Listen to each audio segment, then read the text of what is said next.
कैलासवासी दयमंती उर्फ जया शिवनाथ आव्हाड यांचे वर्षापूर्वी अचानक निधन झाले होते. त्यांच्या वर्षश्राद्धाचा कार्यक्रम काल जेलरोड येथे पार पडला.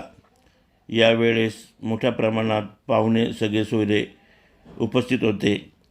रिटायरमेंटनंतर आनंदी व समाधानी कुटुंबामध्ये आपल्या पती मुलासुनांसोबत ते राहत होते आणि अगदी आनंदी व समाधानी होते. परंतु आनंदी जीवन जगत असतानाच अचानक ते जग सोडून गेल्या आणि त्यांच्या कुटुंबावर यावेळेस मोठा आघात कोसळला. यावेळेस कुटुंबाने परमेश्वराने त्यांना सावरत हे दुःख पेलण्याची शक्ती दिली. काल प्रथम वर्ष श्राद्धनिमित्त संगमनेर येथील हबप सुनीताताई कातोरे यांचे कीर्तन होते. यावेळेस त्यांनी आईचे महत्त्व भाविकांना पटवून दिले.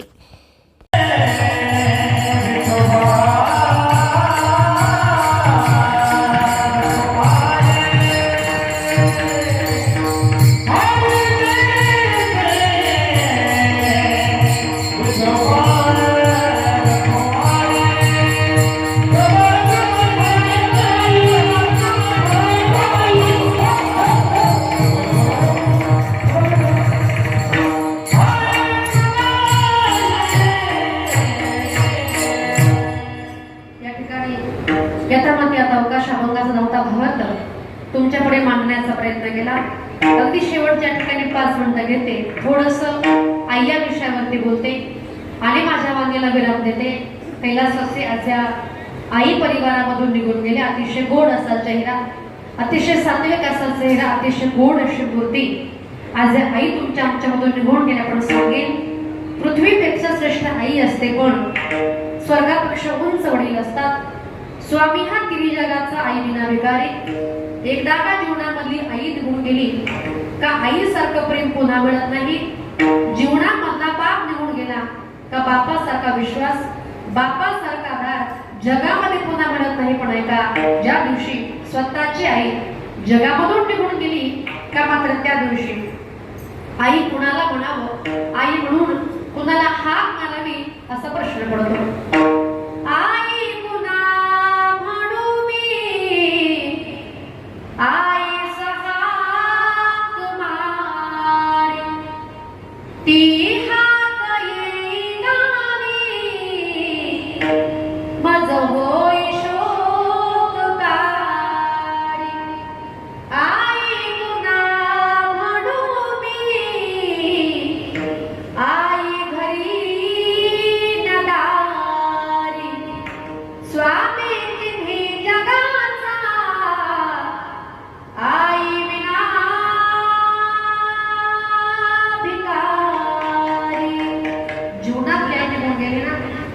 आईसारखं प्रेम पुन्हा मिळत नाही.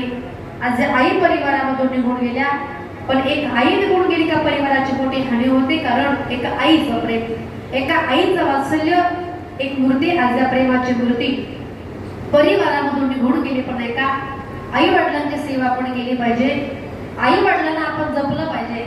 पण आताचं कलियुग आहे आणि आताच्या कलियुगामध्ये फार वाईट परिस्थिती आहे आणि अशा परिस्थितीमध्ये अनेक मुलं कधी कधी आपल्या आई बापाशी बोलत सुद्धा नाही. पण सांगेल, मग काही काही मुलं म्हणतात का, आई बाबा तुम्ही आमच्याकरता काय केलं?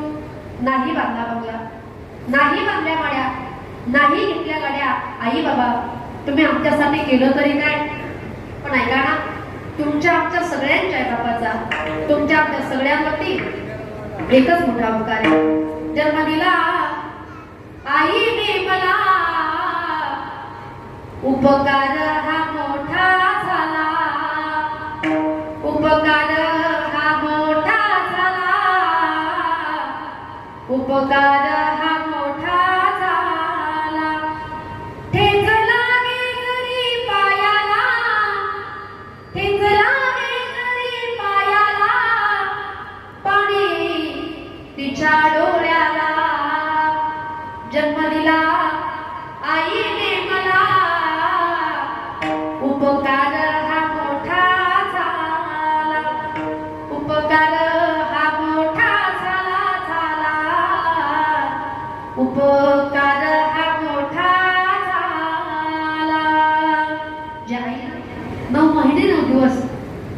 तिच्या उदरामध्ये वागवलं असेल, तिच्या गर्भामध्ये वागवलं असेल. जन्माला आपण आलो, आईनं सांभाळलं, आपण मोठं झालो, बापानं बोट धरलं, चालायला शिकवलं, आपलं पालन पोषण केलं. अशा माता पित्याचे उपकार आपण कधी विसरायचे नाही. पण नाही का, फार अवघड कलियुग आहे. समजा एखादी आई असते, एखादा मुलगा असतो, आई सांगते बाळा माझी प्रकृती बरी नाही रे, मला दवाखान्यामध्ये जायचंय, मला अर्जंट 1000 रुपये दे. तो मुलगा आपल्या आईला 1000 रुपये देतो. पण 2-3 महिने होतात, मुलगा म्हणतो का गाई 2 महिन्यांपूर्वी तुला मी पैसे दिले होते ना गाई, ते पैसे तुम्हाला परत देऊन टाक. अरे विचार करा, उसने पैसे मुलगा आपल्या आईकडे परत मागतो. मला सांगा, एखादी आई अशी कधी म्हटली का बाळा अरे माझ्या उदरामध्ये माझ्या गर्भामध्ये मी तुला 9 महिने वागवलं, याचं भाडं तू मला दे, असं कधी ऐकलंय का? एका कवीचं गोड वर्णन आहे. 9 महिन्याचं भाडं माय कोणाला मागते, दिला पोटाचा तुकडा माय जन्माला जागते, नाही मागत परत टाळून भरलेलं केलं, तिच्या डोळ्यातलं पाणी बाई कुणी कुणी गेलं, तिच्या घामात भिजला साऱ्या जगाचा दगड, तिच्या विनाग भाकर लागे वातड वातड, आंधळ्याला बिछाण्यावर कशी असते आई, अनाथाला बिछाण्यावर कशी असते आई. जो आंधळा मुलगा आहे त्याला विचारा आईची किंमत काय, ज्याला आई नाही त्याला विचारा आईची किंमत काय. कारण का लक्षामध्ये घ्या, एकदा का आईबाप निघून गेले ना, ते अशा गावाला जातात, अशा गावाला जातात का पुन्हा परत कधीच आपल्या घरी येत नाही. म्हणतात ना का डोंगराच्या आड सूर्य जातो, डोंगराच्या आड सूर्य जातो पण तो पुन्हा दिसतो, पण मात्यात गेलेली आई पुन्हा घरामध्ये आता कधीच येणार नाही. मुलं या ठिकाणी आईच्या प्रश्नामध्ये आहेत, त्यांच्या सून आहेत. पण मला एक आनंद वाटला, अतिशय आदर्श असा परिवार आहे. मात्र या ठिकाणी सुवर्णाताईंचे मला भरपूर या ठिकाणी कार्यक्रमासाठी कॉल झाले, ताई असा असा कार्यक्रम करायचा, आम्हाला माहित नाही पण कशा प्रकारे कार्यक्रम असतो, कशा पद्धतीने हा कार्यक्रम करायचा, आनंद वाटला. पण कधी कधी काही ठिकाणी इतकी वाईट परिस्थिती असते का मात्र त्या ठिकाणी सुनांच्या डोळ्यामधून कधी पाणी सुद्धा गळत नाही.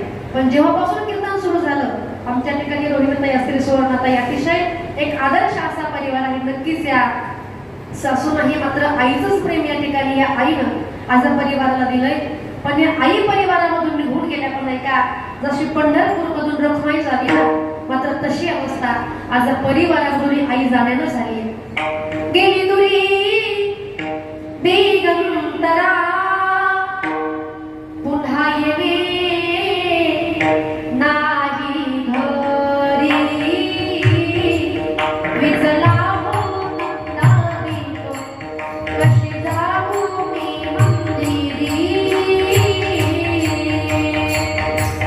लाडाची माझी आई वाट पाहती कैवारी, होईल माई गेली झाली उदास पंढरी, होईल माई गेली झाली उदास पंढरी.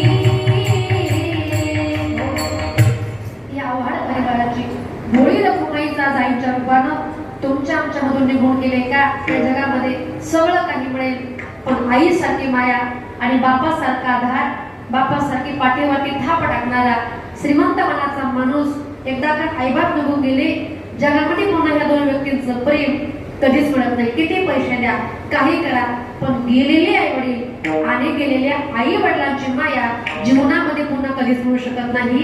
एक वाक्य सांगते, एक लड़की देखने के लिए जाओ तो 10-10 खड़ी रहती है, ये तो जवानी का जज्बा है, लेकिन एक माँ मर जाती है ना तो लाखों में भी नहीं मिलती. सगळ्यांना विसरा पण आपल्या आई बापाला विसरता कामा नये.